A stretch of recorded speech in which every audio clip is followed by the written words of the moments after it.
Hey, my name is Sean Lemson, and I'm a team and leadership performance coach and the author of the book One Drop of Poison: How One Bad Leader Can Slowly Kill Your Company. In this series of videos, I'm going to introduce you to the toxic leadership types. If you spot yourself in any of these archetypes, don't worry about it. Some very well-intentioned leaders get this wrong. We're all doing the best we can with what we know. This video is about the chess master. Let's go.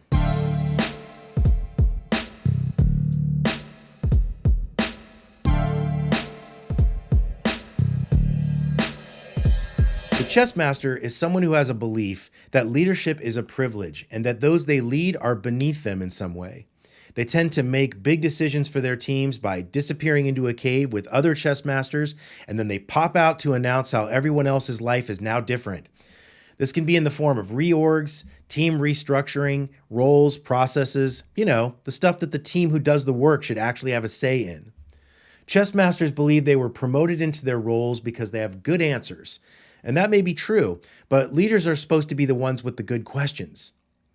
Teams who work for chess masters feel, well, like chess pieces on a board, like a set of hands for the chess master's brain.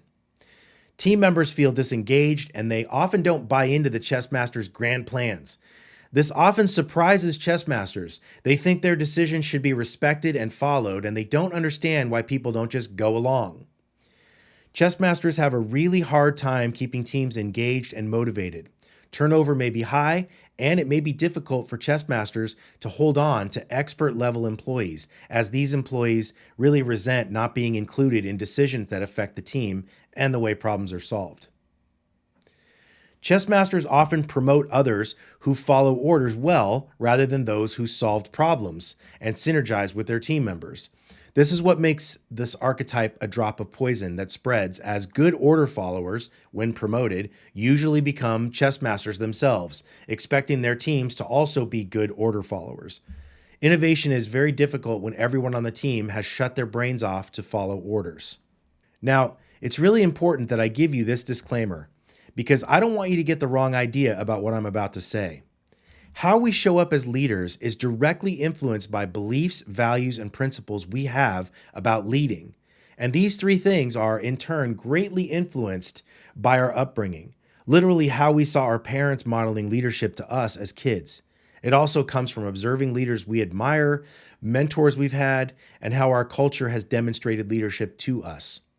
With that understanding, it shouldn't surprise you that cultures that have caste systems pass on values, beliefs, and principles that center around hierarchy and privilege for leadership.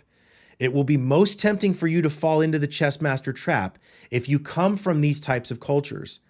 The chess master archetype behaviors may work and even be expected in those cultures, but they're usually toxic in countries that don't have caste systems. But that's not the only way that chess masters learn their ways. It can also come from a fixation on power.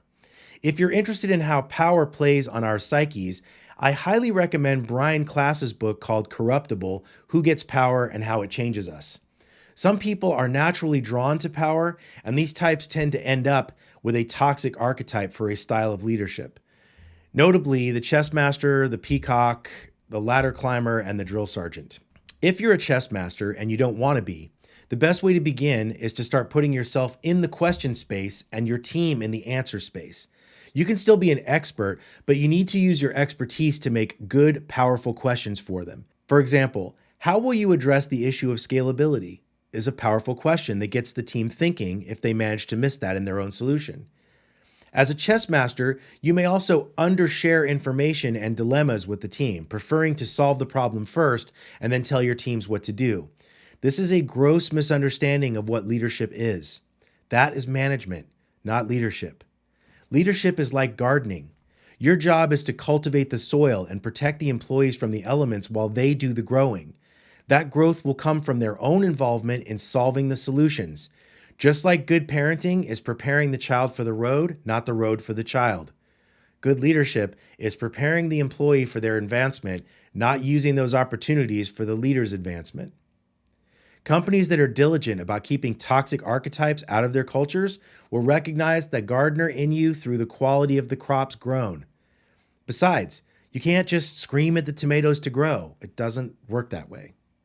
For more information about the Chessmaster archetype, what to do if you work for one, as well as the other 9 archetypes and a whole bunch of other tips for good leadership skills, see my book, One Drop of Poison, How One Bad Leader Can Slowly Kill Your Company. The link to buy it is in the description below. I'm making videos for each of the 10 archetypes, so be sure to like and subscribe to be notified when they come out.